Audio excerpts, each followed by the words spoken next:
कि ये कथा आज 21 तारीख को प्रारंभ हो रही है और 27 तारीख जिस दिन प्रदोष है, प्रदोष के दिन मधेश्वर नाथ के चरणों में ये कथा विराम हो रही है।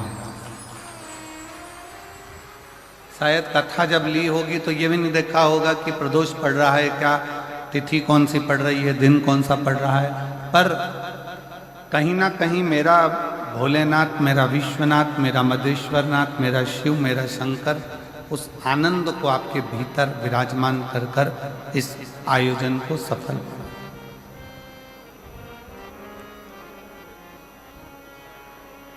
हृदय से सुनो और जितना दिल से इस कथा को अपने अंदर उतार सकते हो उतने दिल से उतार।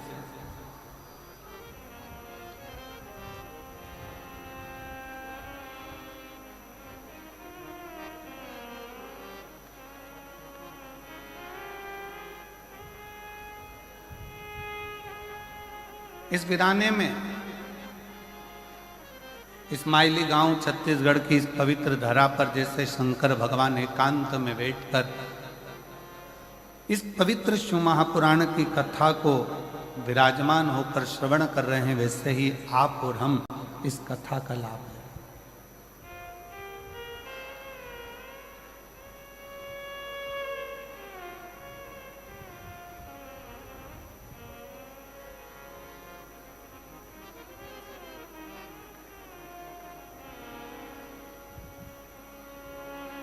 कल आशीष कर रहे थे गुरुजी, इस्माइली गांव में पहुंचने के लिए ट्रेन भी बहुत दूर तक छोड़ती है, फिर वहां से 100-150 किलोमीटर दूर चलकर यहाँ पहुंचना पड़ता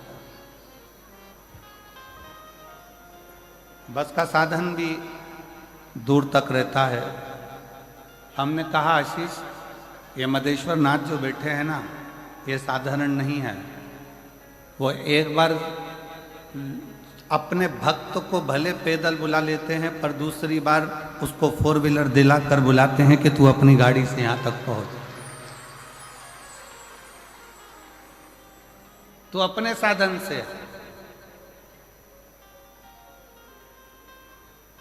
और तेरी कृपा बिना ना हिले एक भी अणु, लेते हैं श्वास तेरी कृपा से तनु तनु। हे गंगाधार मुक्तिवार ओमकार तू, बोले ओमकार तू, आयो शरण तिहारी शंभु तार तार तू। आप जिस भाव से, जिस हृदय से, जिस चित्त से, जिस वृत्ति से, जिस मन से भगवान शंकर की कथा को अपने भीतर उतारोगे, शिव उस भाव से आपको प्रकट होगा, उस भाव से आपको मिलेगा।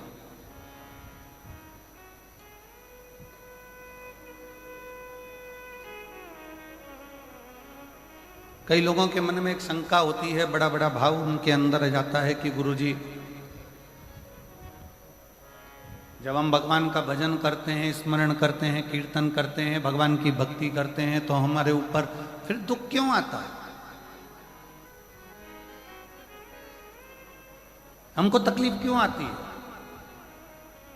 हमको कष्ट क्यों आता है? शिव महापुराण की कथा कहती है, अभी आम का सीजन चालू हो गया, केरी आने लगी, आम आने लगा। आम के बगीचे में जाकर देखना, जो नया नया पौधा होता है, नया नया आम का पेड़ होता है ना, उस पेड़ में जो नए नए फूल आते हैं, हमारे इधर मध्य प्रदेश में तो उसको आम के पेड़ के मोर कहते हैं, कि आम के पेड़ में मोर आया। अब इधर नहीं मालूम छत्तीसगढ़ में कि उसको क्या कहते हैं, पर हमारे उधर कहते हैं मध्य प्रदेश में कि आम के पेड़ में जब फल आने वाला होता है तो पहले मोर आ जाता है, पहले फूल आ जाता है। पर जब कोई नया आम का पेड़ होता है, पहली बार उसमें अगर फूल आता है, पहली बार अगर उसमें मोर आता है, तो बड़ा सुंदर दिखता है कि कितना सुंदर है, कितना विशाल है, कितना बढ़िया है, इसमें आम आएंगे, बहुत आएंगे, ढेरों आम लगेंगे। और ढेरों आम इसमें लग जाएंगे। पर जो श्रेष्ठ माली होता है ना, आम के पेड़ को जो संभालने वाला होता है, जो श्रेष्ठ माली होता है, जो बगीचे को संभालने वाला माली होता है, वो क्या करता है? उस आम के पेड़ के, नए आम के पेड़ के मोर को, फूल को तोड़ लेता, तोड़कर उसको फेंक देता उसी पेड़ के नीचे।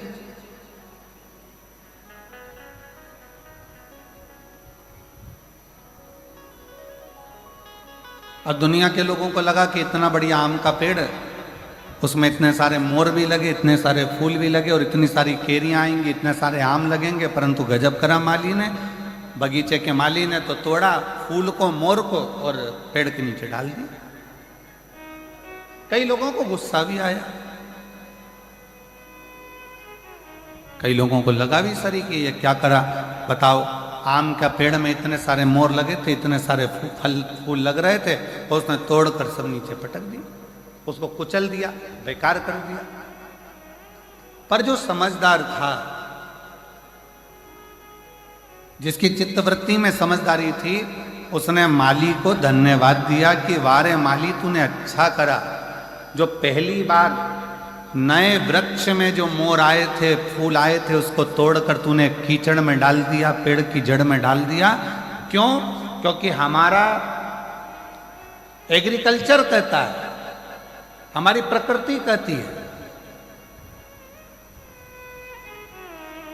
कि नया पेड़ का फूल, आम के बगीचे में लगे नए पेड़ के अगर मोर को, फूल को तोड़कर फेंक दिया जाए तो दूसरी बार जो फूल आते हैं और दूसरी बार जो फल आते हैं वो अपार आते हैं, जिसको गिना भी नहीं जा सकता। इतनी कृपा के साथ में उसमें आम लगना चालू हो जाते हैं, उसमें फूल लगना प्रारंभ हो जाते हैं।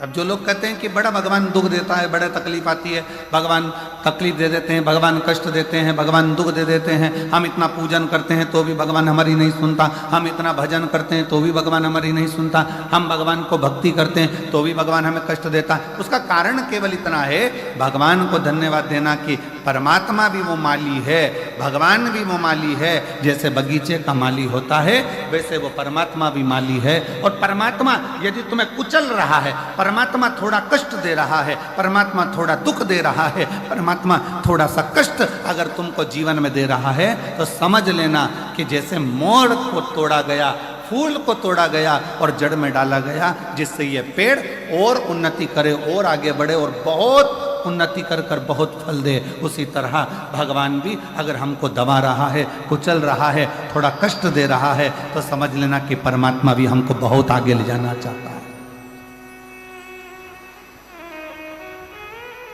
समझ लेना, परमात्मा भी हमको बहुत आगे तक लेकर जाना चाहता है, परमात्मा हमको बहुत दूर तक लेकर जाना चाहता है, परमात्मा हमको बहुत अग्रणता में लेकर जाना चाहता है।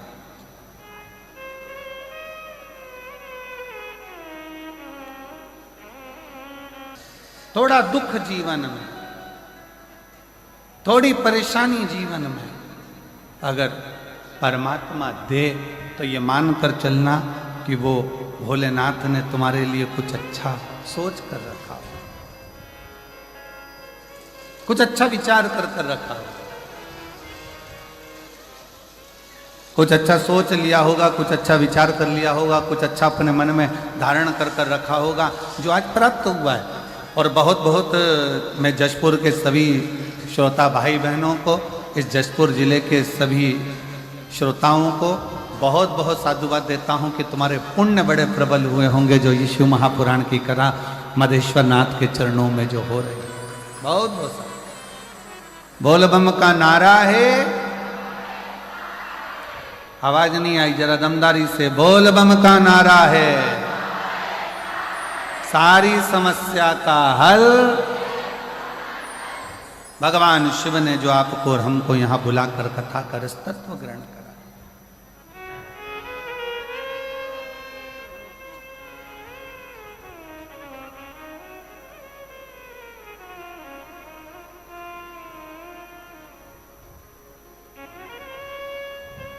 और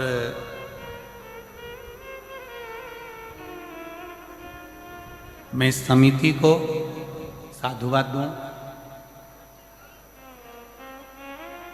कि वास्तवता है इस कथा की जरूरत। ये जो जमशेदपुर वासी है, जशपुर के छत्तीसगढ़ के जो निवासी हैं, मायाली गांव के जो निवासी हैं, या इस आसपास के क्षेत्र के जो निवासी हैं, वनवासी क्षेत्र के जो निवासी हैं, वो लोग बहुत दूर जाकर कथा को नहीं सुन पाते, बहुत दूर जाकर इस कथा का लाभ नहीं ले पाते। होता है किसी किसी के जीवन में बहुत सारे कष्ट भी होते हैं, परेशानियां होती हैं, धन की व्यवस्था नहीं हो पाती, कोई समस्याएं खड़ी रहती हैं, नहीं पहुंच पाती। पर कम से कम इस कथा के माध्यम से इस मयाली गांव में, जशपुर में,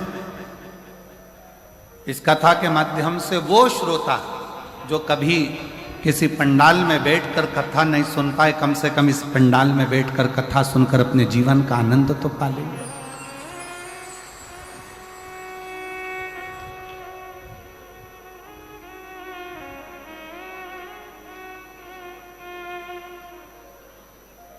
दिल से सुनो, धारण करो, और जो अपने जीवन में उतारने लायक हो, अपने जीवन में जो अच्छा लगे कि इस महापुराण के माध्यम से ये हमारे जीवन के लिए श्रेष्ठ है, वो ले लो, वो ग्रहण करो, वो धारण करो।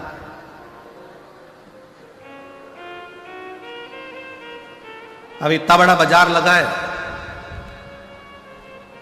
आपने देखा होगा जब बाहर से आप लोग यहाँ आ रहे होंगे कथा स्थल पर, तो ग्राउंड के बाहर बहुत बड़ा बाजार लगा है। आप कहीं पर भी घूमोगे तो बाजार लगा है, कोई कंकु बेच रहा, कोई रोली बेच रहा, कोई मोली बेच रहा, कोई कपड़ा बेच रहा, कोई खाने का सामान बेच रहा, कोई सामान, कोई श्री शिवाय नमस्तुभ्यम, कोई मंत्र, कोई किताब, कोई कुछ श्रृंगार का सामान, कोई हार, कोई बिंदी, कोई चूड़ी, सब बेचने में लगे हुए हैं, ढेर बाजार लगा।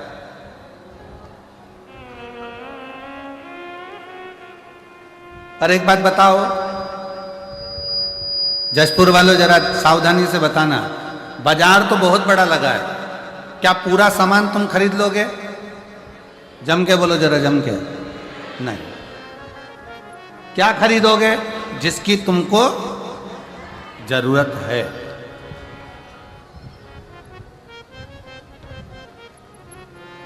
जो जरूरत का सामान है वो आप खरीदोगे। अब बाजार में घूम रहे हो, ढेरों सारी सामग्री मिल रही है, बहुत सारा सामान मिल रहा है, पर आपने कुछ खरीदा नहीं है। जो आपको जरूरत लगी, जो आपको लगा कि मेरे काम का है, आपने वो खरीदा, वो लिया, बाकी का आप सब छोड़ दिए। और अगर मन करा आपका कि नहीं मैं तो पूरा सामान खरीदूं, तो खरीद कर ले भी गए तो मालूम पड़ा कि वो सारा की सारा कबाड़ा हो गया, वो तो भंगार में चले गया, कबाड़े में चले गया, बेकार हो गया। जो काम का था वो तो मैंने ग्रहण करा। पूरे 3 घंटे की कथा में 1 बजे से 4 बजे तक जो ये जशपुर में मायाली गांव में जो मधेश्वर नाथ के चरणों में जो कथा हो रही है, इस 3 घंटे की कथा में जो आपको अच्छा लगे, पूरा बाजार भले ना भाई, पर जो आपके जीवन को अच्छा लगे कि ये मेरे जीवन को अच्छा है और ये मुझे उतारना चाहिए, मेरे जीवन को ये अच्छा कर सकता है, मेरे जीवन को ये श्रेष्ठ बना सकता है, उसको उतारने का प्रयास करो। जैसे बाजार में बहुत सारा सामान है पर लिया वही जाता है जो हमारे काम का होता है, उसी तरह कथा में बैठकर जो आपकी जिंदगी को सार्थक बना सके, जो आपके जीवन को श्रेष्ठ बना सके, उसको ग्रहण करने का प्रयास करें।